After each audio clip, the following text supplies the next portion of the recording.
Around 1200 BCE, Earth's most technologically advanced civilizations fell apart. Mighty kingdoms vanished. Cities that had stood for centuries burned to the ground. A perfect storm of simultaneous failures caused the entire world to fail at once. To understand the scale of this disaster, you have to look at the world they built. By the late Bronze Age, the Eastern Mediterranean was a thriving web of superpowers. The New Kingdom of Egypt, the Hittite Empire in Anatolia, and the Mycenaeans in Greece functioned as a single connected unit. These states participated in a dynamic international network.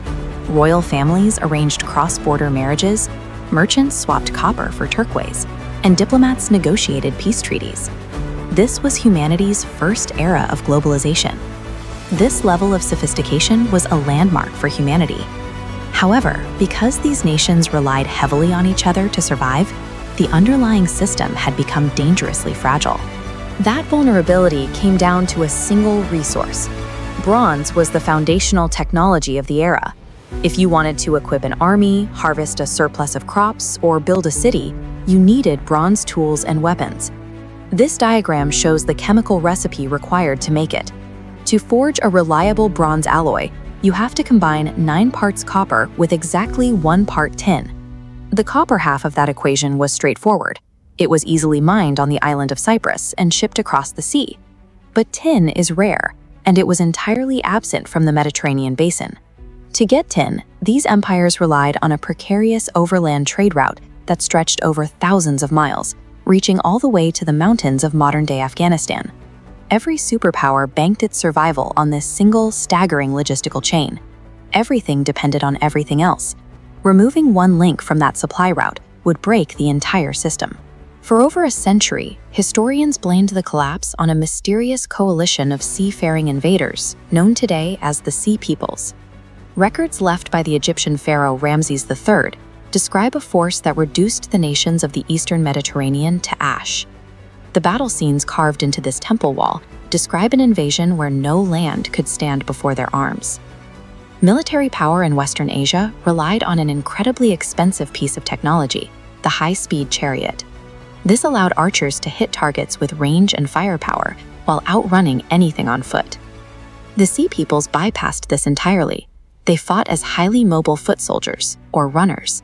They used unexpected explosive bursts of aggression to surround, cut off, and dismantle chariot teams. While the Sea Peoples destroyed armies, modern science reveals they were a symptom of a much larger, invisible killer. The real destruction was occurring far beneath the surface of the battlefield. This map illustrates data taken from ancient pollen and sediment samples. Around 1200 BCE, the environment began to rapidly dry out, marking the start of a severe 300-year megadrought. That climate disaster arrived alongside a geological one. Over a 50-year window, a massive cluster of earthquakes ripped through Greece, Anatolia, and the Levant, shattering city walls and infrastructure. This overlap of disasters forms what researchers call the systems collapse theory. Simultaneous droughts and seismic destruction triggered massive crop failures, famine, and internal uprisings against the ruling class.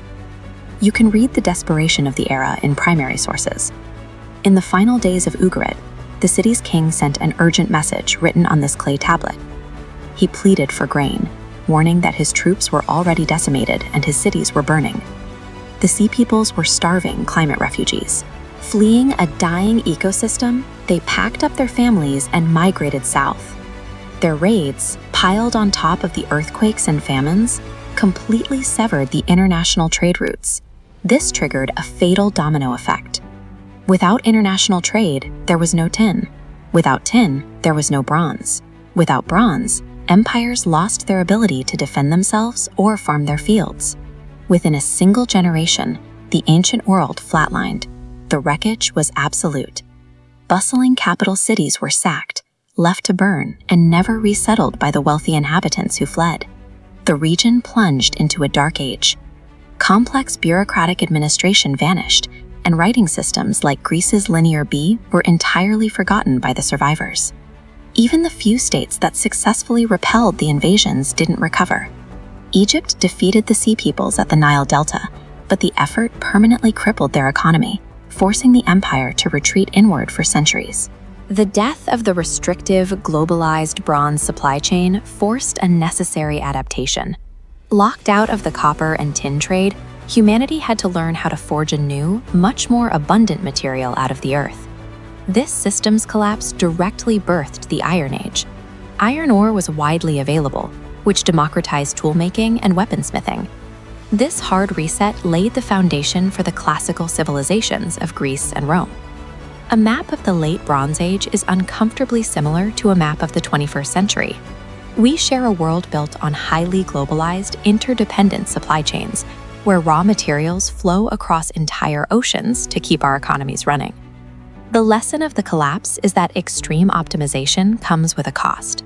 The more advanced and deeply interconnected a civilization becomes, the more inherently fragile it is to localized shocks. History doesn't always end because of a grand villain or a single battle. Sometimes, a civilization falls because hundreds of small failures happen at exactly the wrong moment.